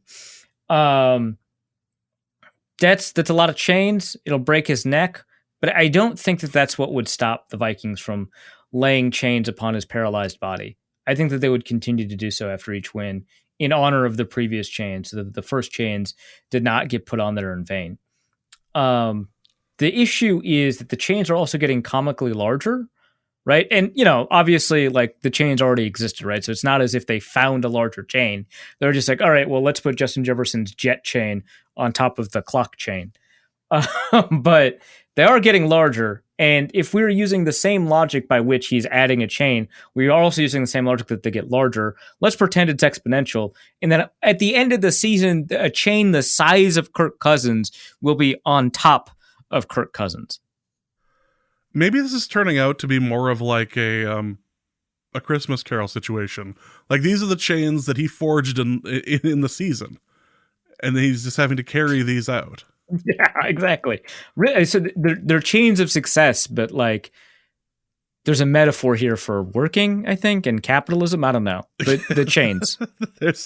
there's something going on anyway. We're gonna get the Christmas goose in. It'll be great. Corey asks, why does it feel like appropriation when anyone but Justin Jefferson does the gritty for the touchdown celebration? It's not lost on me that you asked this question just after I see Mike Gesicki's gritty. And I think that that's just like, that is so offensive. There must be something deeper here that I must talk about. And the first thing I reach out to is cultural appropriation. I totally understand. I get it. I think that's why. It's because the bad gritties are very offensive. And so it feels that there's got to be some sort of deeper social problem we're tapping into. Gesicki has since said he's leaving it to the professionals. He's never going to do the gritty again. He's already said that once. Yeah. I mean, I guess it is, you're against the Viking. I guess it is a little bit different to say, I'm not going to do the gritty, but now you're against the Vikings, so you do it. I get it. But like, come on, man. Yeah. Damian Barrett asks, in the past 6 years, the Vikings have lost 4 of their post-bye week games. Anything that Kevin O'Connell has said or done in the past to suggest that this will change against the Cardinals in week 8? Not as far as I know, and I feel like they will. I'm sure Vikings reporters will ask him about it, and we'll hear an answer. But there's not really an answer that's gonna. Different coaching staff. Like, he's just gonna say, "Hey, I don't know what they did there. It's really tough to win in the NFL, even coming off of a bye week. Remember, they get paid too. Really our goal is not to focus on the past, is to focus on what we can do in the future and make sure we can put our players in the best positions to win. We're definitely going to use this bye week to make sure that we self-scout, that we take a look at what we're doing well, double down on it, take a look at what we're not doing so well, correct some things, make sure that we can really focus in on the stuff that, helps us really win football games. Because ultimately, obviously at the end of the day, this is going to be an operation designed to win football games. It's going to be a nothing answer. And it doesn't matter because it's 4 out of, I mean, that's just variance at that point. Skull or whatever asks, going into the B week, 5-1. Oh, is that the problem with it? That's not the bye week. It's the B week this time. Going into the B week 5-1, including 3 one-score wins, their resiliency has been highlighted repeatedly, an attribute they share with our beloved bees. For Arif's beekeeping corner, could you please explain in beekeeping terms how the Vikings can continue this success? It's really regrettable that this is not like a video podcast because I am banging my head against the phone around the mic. So when I looked at this question in the mailbag, when it popped up, I briefly considered Googling some beekeeping terms to make sure I could really nail this. Then I was like, no, this question does not deserve research. I'm sorry. Let's say that we are winterizing our beehives to make sure that the beehives maintain a constant temperature throughout the season. Of course, you have to remember that in compact spaces, bees do create a lot of heat. They can create so much heat that actually they can fight invasions. I cannot believe I knew this without looking this up. They can fight invasions by increasing the amount of activity in the hive and raising the temperature of the hive to make it untenable for other insects trying to enter the beehive. So they can regulate the temperature on their own, but the important thing is to make sure either you keep the bees inside to make sure that they're resilient, they don't have to do that. B, make sure that there's always be sources of food or energy nearby that the bees can take advantage of. In the winter, that's really hard. So you got to create, you've got to be able to move them into an area where they'll still be able to eat. So the resiliency here is just about winterizing your beekeeping operation. That's the best. I'm sure there's specific beekeeping terms. I'm sure I just gave advice that's going to kill some bees. I don't care. This question does not deserve research. Don't hold back. Scooter Magoo asks, is Kevin O'Connell a warlock? It seems like he, or someone close to him who is familiar with the mystic arts, has been busy weakening Vikings opponents since the Green Bay game. And if Kevin O'Connell is a warlock, is he using his powers in the most effective way to impact the Viking season? All right, so colloquially, a warlock for a lot of people just means male witch, right? But for witches, again, I did not do the research for this, and I'm really upset that I can say these things with some modicum of confidence. This is what has happened to me. But in witch talk, my understanding is that male witches are just witches. They're also witches, right? So male witches, female witches, they're all witches. A warlock specifically is somebody who has either sold their soul, and so the understanding of witches in a lot of Judeo-Christian Western interpretations of witchdom is that all witches sell their souls to Satan for their powers. But within, I think, a lot of witch lore, witches don't do that, but warlocks do. They sell their soul to a demon or a devil for their powers, and or, again, I did not do the research for this, so I'm just off the top of my head, and or are operating as a vessel, and so have given up their body for a demon or a devil to operate through. It's an exchange of power that is independent of being a witch, but obviously draws in the same kind of forces and can. All right. So is Kevin O'Connell a warlock for his immortal soul? I sure hope not. But there is evidence he has been busy weakening Vikings opponents since the Green Bay game, and I would argue even during the Green Bay game. So how has he done that? First of all, he has made Aaron Rodgers play in week 1. Awful decision. Aaron Rodgers cannot play in week 1 under the Matt LaFleur era. He's also having difficulty playing in weeks 2 through 6. I mean, if I'm going to be real, but week 1 is pretty tough for him. And so I think that was kind of when he unleashed kind of the most powerful spell he has in this regard. And it's a good one because you can play him later in the season, right? And weakening your most powerful divisional opponent, that's just a smart use of witchcraft resources. Second, how else has he done it? First of all, he has created the controversy in the Dolphins era, in the Dolphins team, by creating this Tua Tagovailoa problem. Hopefully he will continue to use his powers to heal Tua Tagovailoa. These long-term concussion issues aren't a problem. Otherwise, KOC had a lot to answer for. Maybe this is proof that he's a warlock. He doesn't care about other people. But that led to Skylar and then Teddy starting, which was great. Then, of course, also in London, he took out a ton of players. I think he was only targeting Jameis Winston, but he also took out Michael Thomas and Alvin Kamara and Andres Pete and Marcus May and so on and so forth. So he took out a bunch of players for the Saints game. So fantastic work there. Also, he somehow manipulated the release of Modern Warfare 2 to be the weekend right before the Vikings play Kyler Murray and the Cardinals. Remarkable. We also know that Carson Wentz is going on IR with a broken finger. That sounds like witchcraft to me. So, well, the unusual circumstance of Carson Wentz being injured. I know that you've never heard this story before. Never. But once. I still think the timing of it does suggest that the Vikings are somehow involved. Now, the problem here is that there are 2 quarterbacks that will return from injury by the time the Vikings play them. That is Dak Prescott for the Cowboys and Mac Jones for the Patriots.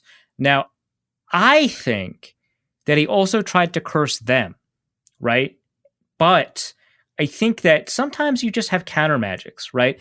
I think, for example, with Mac Jones, I think that Tom Brady has been trying to get Giselle to curse the Patriots after he left them so that they can't really hold it over him. And then it's kind of worked, right? The Patriots were not doing too well.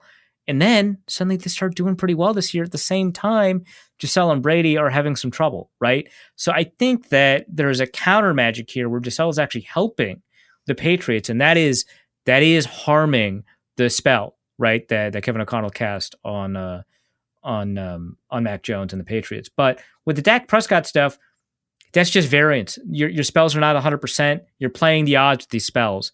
80%, 90% odds, that's great. But still, 1 out of every 5 or 1 out of every 10 spell is just not going to hit the exact same way. You'd think a broken thumb, that's going to take someone out for the whole season. But no, it's actually a torn ligament. It's only going to be taken out for a couple of weeks. His grip strength is at an A right now, could be an A+.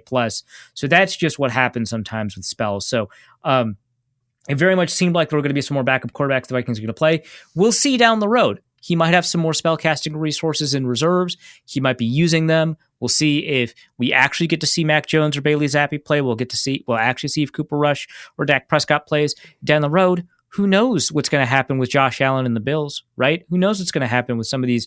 You probably don't need to curse the Lions, but who knows what's going to happen with Jared Goff down the road? So there's a lot of evidence here, man. Next question. Actually, we're going to combine the next 2 questions because basically the same thing. Kyle Slaby asks, what is the next opponent that will join the list of former Vikings that ruined their current team's chances in a game against their former employer? Few names coming up: Treadwell, practice squad of Arizona; Heineke, probable starter at quarterback for Washington. You have Diggs in Buffalo, Barr in Dallas, and Noah asks, which team will sign Sam Bradford to complete the former Vikings QB revenge gauntlet? Okay, that's great, and that could be part of the curse too. It would be very interesting if, say, for example, the Bills didn't trust their backup quarterback, whoever it is. I don't know who it is now because it's not Mitch Trubisky. And they just decided to go with Sam Bradford. The Bills' backup quarterback? Yeah, who is it? It's Case Keenum. Oh, Jesus.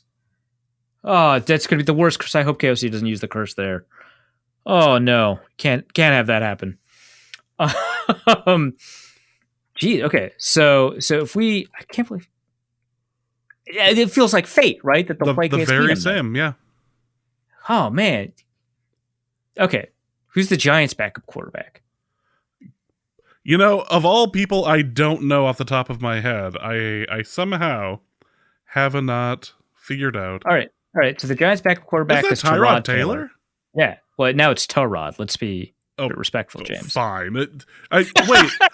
Wait. No. No, just because a Chargers doctor punctured your lungs doesn't mean I'm going to start changing the way I pronounce your name 10 years that you've been in the league. Come on. He said that that's how it's actually pronounced. It's just, he didn't feel comfortable telling people until post-puncture? 10 years. Sure. You had a new outlook on life after the Chargers recently threatened it.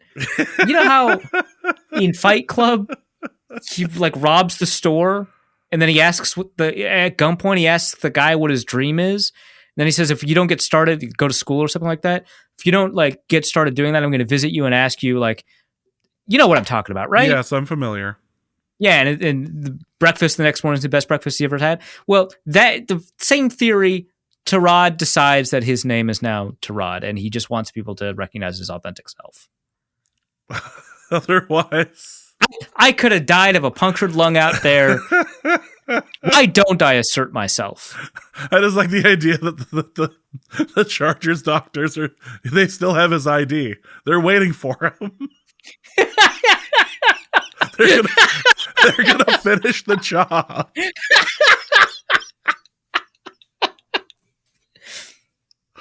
Oh my god. Okay, so moving back to that.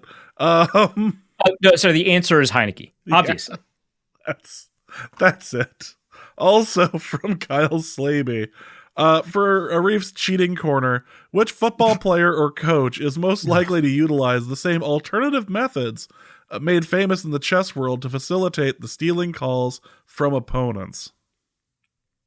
Okay.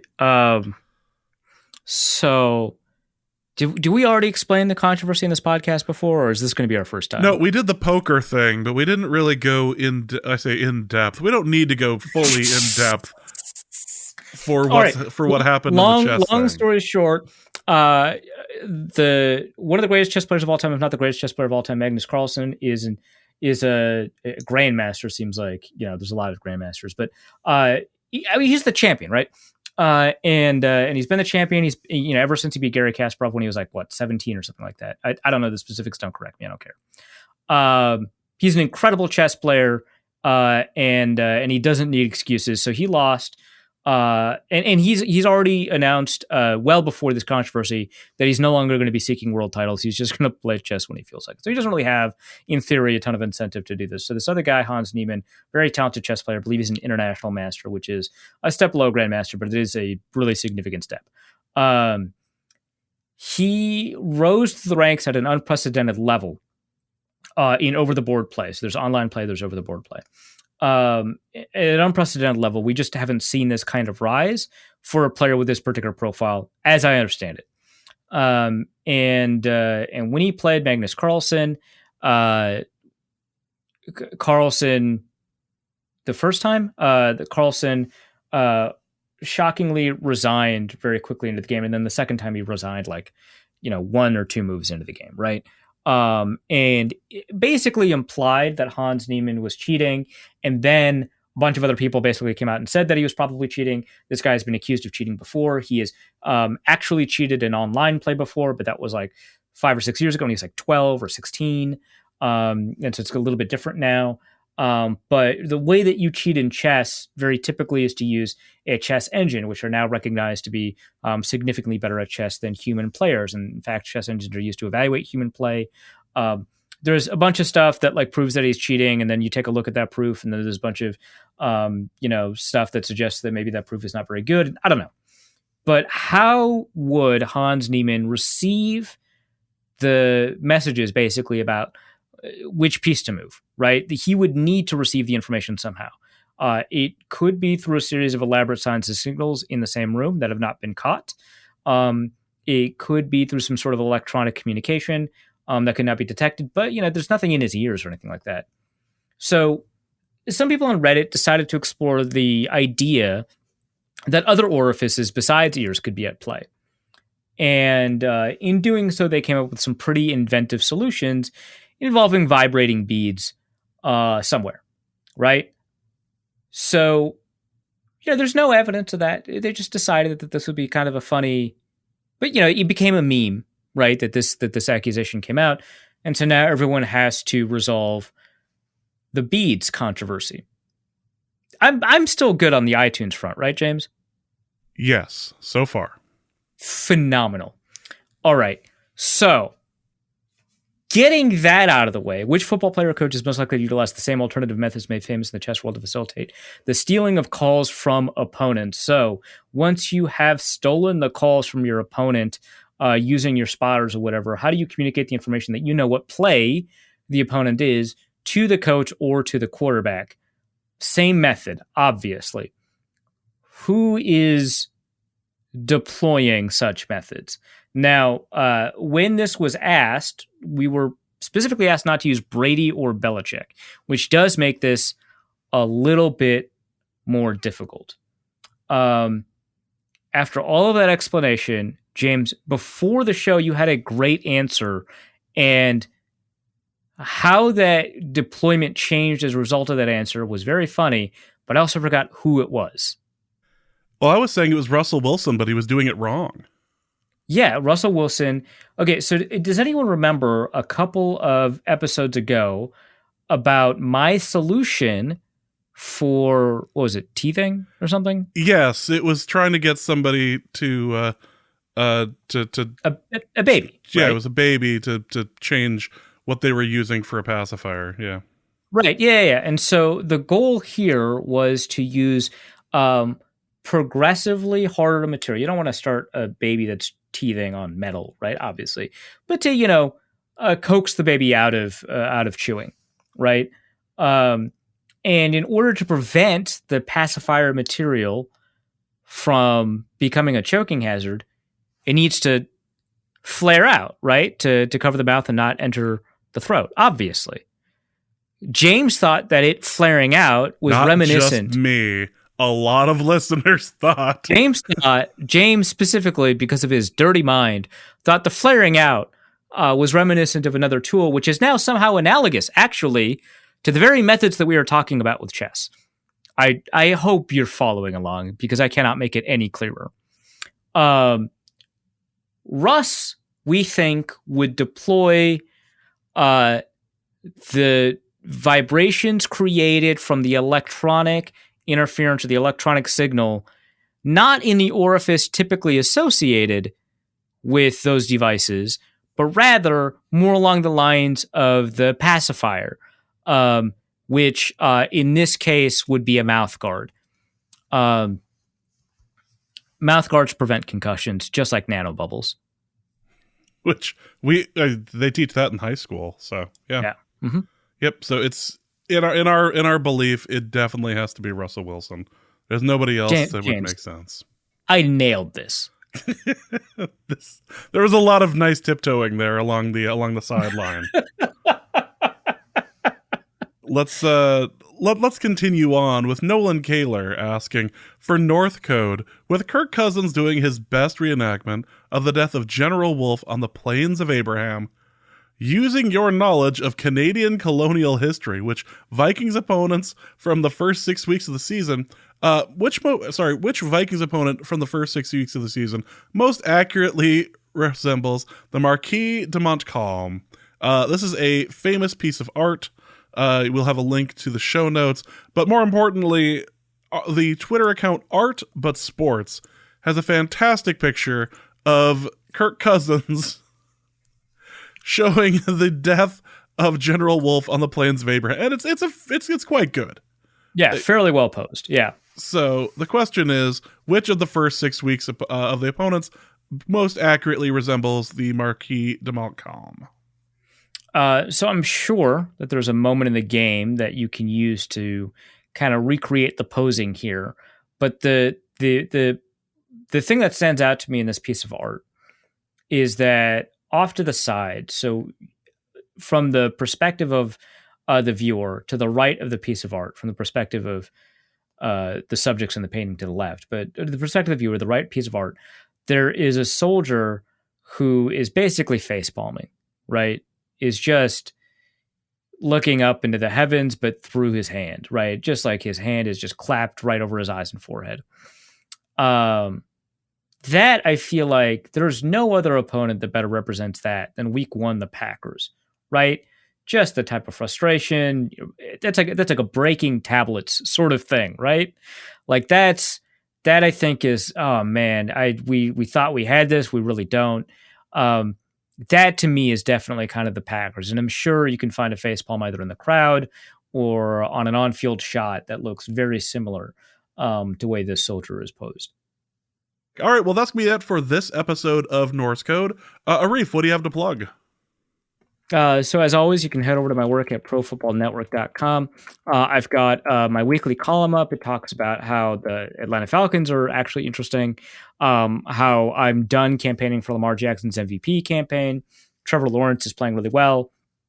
And we're seeing the next Patriots-Colts Brady Manning rivalry form, and that's been a lot of fun. I also have some post-gamers about the Dallas Cowboys and the Eagles and the Green Bay Packers and the Jets up there. And I'll have a column up on Wednesday as well. That's going to be some of the stuff that we've already covered in the podcast, but I'm going to expand on my point about the structure of the NFL and how it structurally is not built to deal with problems like Dan Snyder.